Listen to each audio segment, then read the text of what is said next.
I'm going to do some pedestrian movement to describe the joint movement because we don't just dance on stage or in the studio. It's because of our joints that we're allowed to move through space.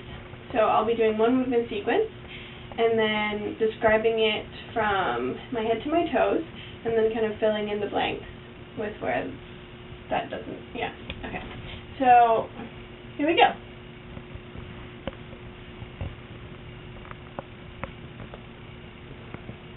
Okay, so I'll start with my temporomandibular joint, and that's what that does. We can chew and speak. And then we go to the atlas and axis. So when I do this function here, it is my atlas that's moving up and down in the sagittal plane. And then when I turn my head this way, it's the axis in the transverse plane that allows me to do that. And then we'll do the spine movement. And as I'm walking, there's a slight but very important movement in the transverse plane. And if there wasn't movement in the transverse plane, then we would be walking like this, which we don't. So there's transverse, and then as I reach up, there's hyperextension right here in the spine, and then there's flexion. This is all in the sagittal plane, and then we get in transverse plane. And then we've got this movement, which is in the frontal plane of the spine, like if you wanted to reach over or like say hi to someone. Okay, then we have sternoclavicular here, and there's movement in the sagittal and the frontal plane, and when I reach up here in the frontal plane, we feel that, okay. And then we go down further to the acromioclavicular joint. And when I reach up here, this is a ball and socket joint. And I reach up and there's movement in the sagittal and in the frontal plane. And then there's all of this movement here in the transverse plane. And okay, then we have the clavicle.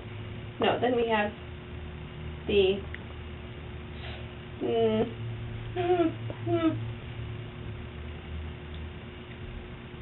the scapula. We have the scapula. Okay.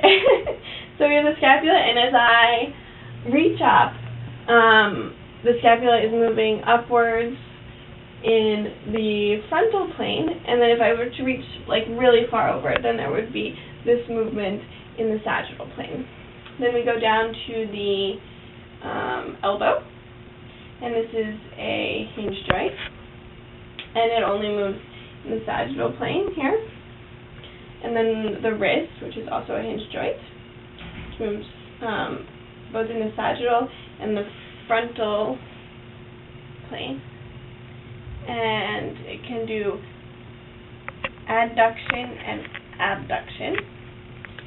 And then we've got the thumb, which is a saddle joint, and it's there are two axes of motion.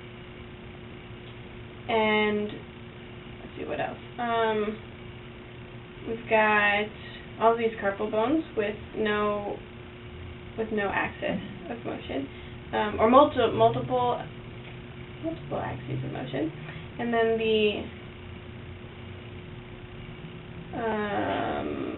metacarpal and the phalanges,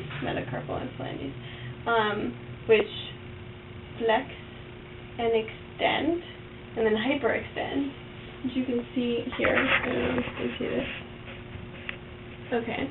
And then the wrist also flexes and extends and hyperextends. We've got